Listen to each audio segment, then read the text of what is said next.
Hello guys and welcome back to the weekly series, but this week only 3 decks and 3 locals because sadly the 4th was closed, but I was also super popular and cool, so I wasn't going to go anyway.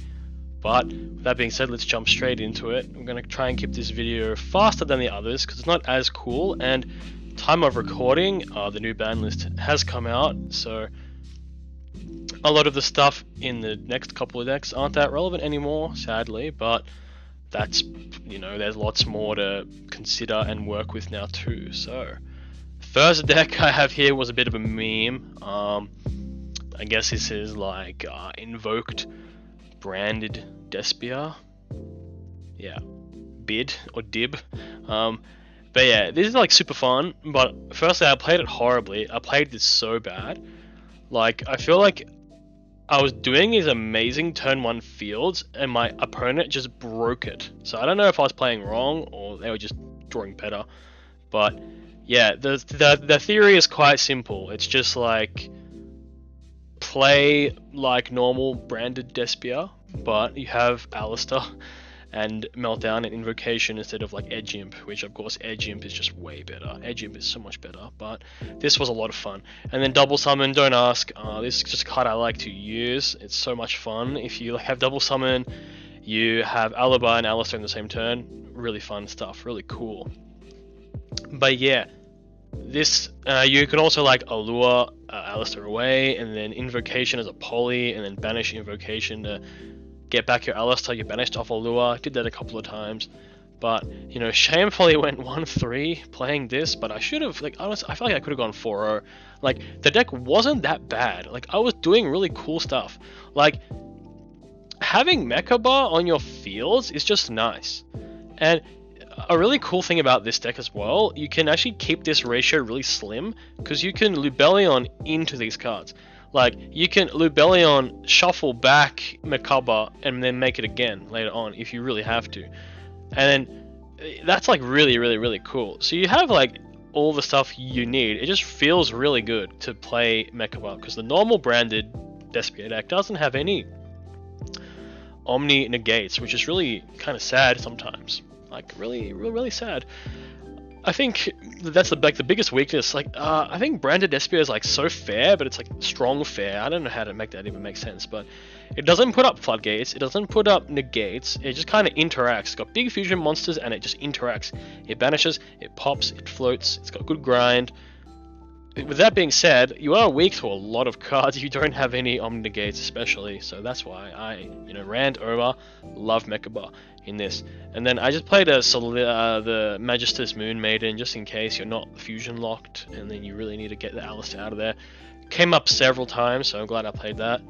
Nothing too special about the extra deck other than I just realized there's one extra Super Poly here for some reason. I don't know how that's possible, but that should definitely not be there. I gotta fix this.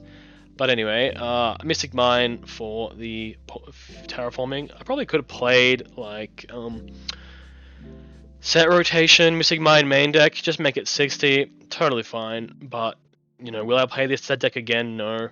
But it was a lot of fun, better than expected, and definitely a bit worn out from the fusion decks and the branded stuff. So I decided to play some good old Rose Adventure Tenyi, or as I like to call it, Rat. So this is what I mean. Like, the ban list has kind of affected this deck, obviously, because drawing Red Rose is nuts. Like, you'll either Hulk into it, which I think moving forward it's not that bad that it's at 1, but it kind of sucks as at 1. But yeah, it's obviously you really want to draw into it. That's like the main appeal of the strategy. And then obviously Auroradon is now banned, so that whole line is a bit warped.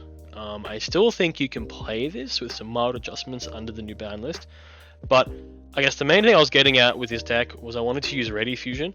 So the idea of Ready Fusion is you summon a level 2 Tuna Extender, but technically it's a non-effector monster, so all your Tenyis work under it.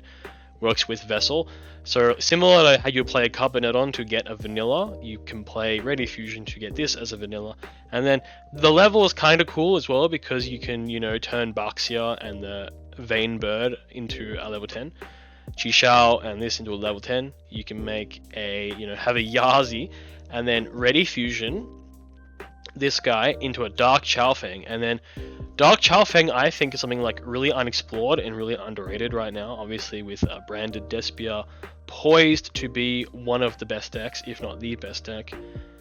I think Sword Soul players should start considering how they can incorporate a Dark Chaofeng into their combo, because theoretically their only outs to Dark Chaofeng are Super Poly and Forbidden Droplet, which is just like, yeah, just put them on those cards, whatever. And then obviously if you side in like Solemn Judgment, you can actually nullify both of those outs, because if they don't set their monster, if they normal it, you can just Solemn Judgment it.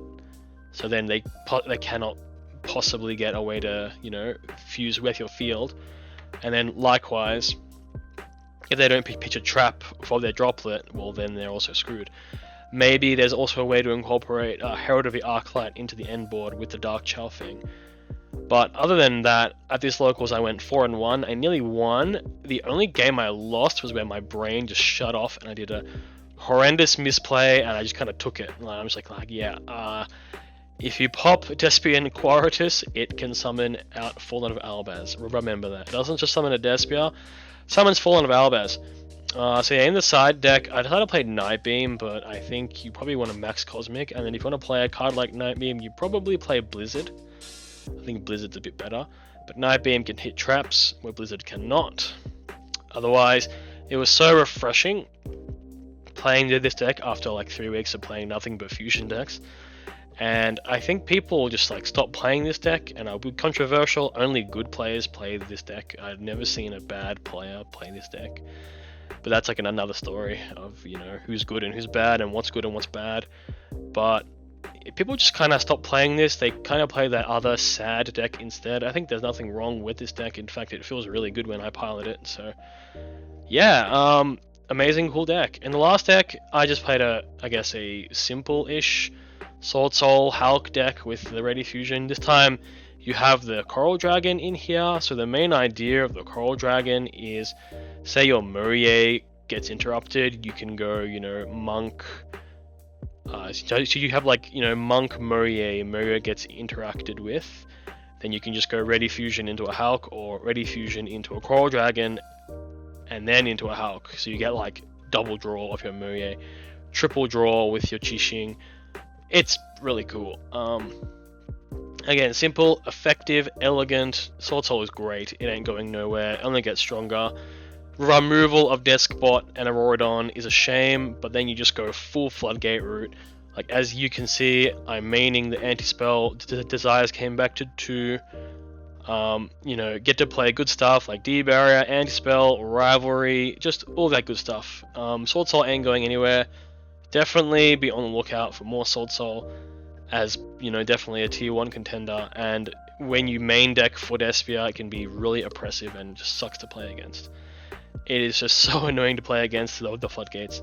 And then, big sad, I had all these amazing ideas, because after this weekend of, you know, learning of the Dark Chaofeng and, you know, using the Ready Fusion, I had these like cool decks with Hyper Librarian coming up, but then Banlist came, Auroradon died, and then a lot of those lines got cut off. So unfortunately, we're going to start again, but at least we have Jet Synchron to work with, and Jet Synchron is really good.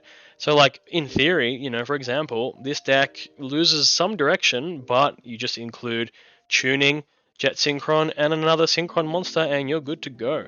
So yeah, thanks for watching, guys. Hopefully this wasn't as long as the previous ones. Only a 3 weeks, 3 decks, 3 locals this week. Not 4, but new ban list, going to be smashing them up and hitting up those locals to get as much testing as possible for my state championship in 1.5 weeks. Oh man, I don't know what I'm going to play for that. But anyway, thank you guys. Peace out. Goodbye. Thank you.